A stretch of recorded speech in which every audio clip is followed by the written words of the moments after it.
আপনার মেয়ে অথবা আপনার বোন স্কুলে যাচ্ছে, কলেজে যাচ্ছে, বিশ্ববিদ্যালয়ে যাচ্ছে, কতটুকু দুশ্চিন্তা হয়? রাস্তায় বখাটেরা বিরক্ত করছে, পেরেশানি করছে।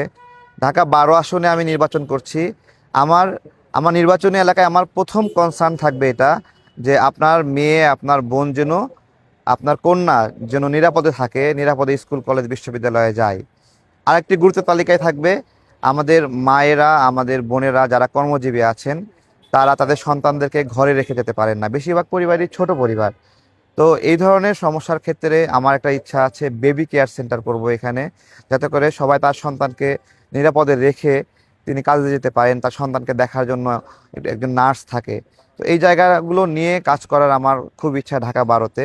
ঢাকা 12-র ভিতরে আমি ঘুরছি, যাচ্ছি, সবার সাথে কথা বলছি। এখানে মেইন সড়কগুলো ভালো আছে, ভালো লাগে, কিন্তু ভিতরের যে সড়কগুলো আছে এগুলো খুব সংকীর্ণ এবং খুব বেহাল অবস্থা। তো আমার একটা কনসার্ন থাকবে যে এগুলো কিভাবে দ্রুত রিকভার করা যায়। নির্বাচনের আগেই সিটি কর্পোরেশনে যাওয়া আসি করছি আমরা, যে এগুলো আগেই যদি সমাধান হয় খুব ভালো লাগবে নিজের কাছে। আমাদের সন্তানদের খেলার জন্য কিন্তু মাঠ নাই এখানে। বাসার পাশে একটু ছোট জায়গা পেলে সেখানেই আমাদের সন্তানরা একটা ব্যাট নিয়ে খেলছে, ব্যাডমিন্টন নিয়ে খেলছে। তো আমাদের খেলার মাঠগুলো একদম ছিল না তা কিন্তু না, এই সবগুলোই কিন্তু দখল হয়ে আছে, পরিত্যক্ত অবস্থায় আছে, দেখাশোনার কেউ নাই। আমি অলরেডি সিটি কর্পোরেশনে যাওয়া আসি করছি এই মাঠগুলো যেন একটা সুন্দর অবস্থায় নিয়ে আসা যায়। দেখুন, বাচ্চাদেরকে খেলাধুলার বিকল্প কিন্তু ভালো কিছু নাই, তাদের শারীরিক গ্রোথ, মানসিক গ্রোথের জন্য এটা খুবই দরকার। আমি এই অঞ্চলে যদি সুযোগ পাই তাহলে এই খেলার মাঠগুলো দখলমুক্ত করা এবং সাংস্কৃতিক বিকাশ কেন্দ্র, সন্তানদের যদি সাংস্কৃতিক বিকাশ না হয় তাহলে বিদেশি সংস্কৃতি দ্বারা আমাদের সন্তানরা প্রভাবিত হবে, তাদের ধর্মীয় মূল্যবোধ ডেভেলপ হবে না। তো সেই জায়গা থেকে সাংস্কৃতিক বিকাশ কেন্দ্র তৈরি করব আমি।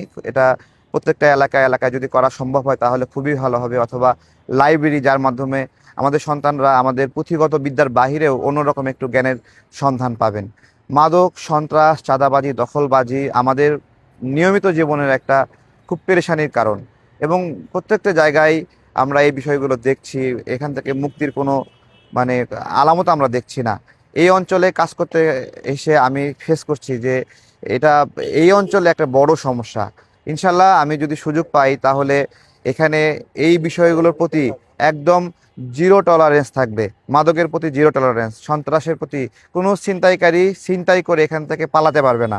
আমরা তাকে যেভাবে হোক কবজায় নিয়ে আসব। এবং দখলবাজি যারা করছেন তাদেরকে আমরা সতর্ক করছি, আপনাদের সময় মনে হয় খুব সংকীর্ণ হয়ে আসছে, আপনাদের জায়গা ছোট হয়ে আসছে, আমরা এটা করতে দেব না।